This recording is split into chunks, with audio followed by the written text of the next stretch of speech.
دو مسئلے ہر آدمی کے ہیں، دو مسئلے ہر انسان کے ہیں۔ کیا؟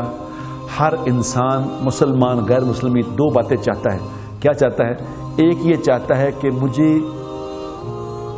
رزق آسانی سے ملے، روزی آسان ملے، اور دوسرا روزی وافر مقدار میں ملے، تھوڑی بھی نہ ہو، آسان بھی ہو وافر بھی ہو۔ یہ ہر کسی کی خواہش ہے کہ نہیں؟ اپنے ایمان سے بتاؤ۔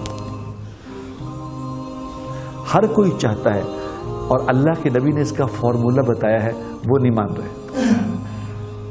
اللہ کے نبی نے اس کا فارمولہ بتایا ہے، اگر تم چاہو کہ روزی وافر ملے اور آسانی سے ملے تو کیا کر لو؟ ایک کام، صرف ایک کام کہا ہے کہ ایک کام کر لو۔ کیا کرو؟ جس کام سے اللہ نے منع کیا اس سے منع ہو جاؤ، بس ایک ہی کام کرو۔ جس کام سے اللہ منع کر رہے ہیں اس سے منع ہو جاؤ۔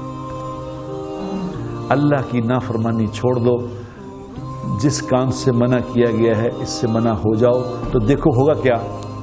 اس سے ہوگا یہ کہ جب تمہیں کوئی پریشانی آئے گی، کوئی مشکل آئے گی، تو اس سے نکلنے کا راستہ تمہیں اللہ خود دکھائے گا، کسی پیر کے پاس جانا نہیں پڑے گا۔ آج پیروں کی دکانداریاں بھری پڑی ہیں، اور سچ مچ کے پیر نہیں، 2 نمبر بڑی پڑی دکانیں۔ اور کل مجھے کوئی فوج کے بڑے آدمی تھے، انہوں نے کہا یار بڑے بڑے پڑھے لکھے وہاں لوگ جا رہے ہیں۔ انہوں نے کہا تو پڑھے لکھے تو جاہل ہوتے ہیں، جا رہے تو کیا ہوا؟ آسان راستہ ڈھونڈتے ہیں، آسان راستہ کہ میرے کو کچھ پیسے لے لو، میری طرف سے آپ ہی کر لو، پیسے بتاؤ کتنے لینے، کام آپ کر لو۔ اور اللہ کے نبی کیا کہہ رہے ہیں؟ تم صرف نافرمانی چھوڑ دو۔ نافرمانی چھوڑ دو تو کیا ہوگا؟ اللہ ہر تنگی، پریشانی، مشکل سے نکلنے کا راستہ خود دکھائے گا، اور جو روزی کا معاملہ ہے وہ تمہارے گھر میں ایسے بارش کی طرح آئے گی، بارش کی طرح روزی آئے گی، تمہیں سمجھ بھی نہیں آئی کہاں سے آ رہی ہے، بغیر مشقت، بغیر محنت کے اللہ تبارک و تعالیٰ بھیجیں گے انشاءاللہ تعالیٰ۔ ایک نافرمانی چھوڑ دو گے،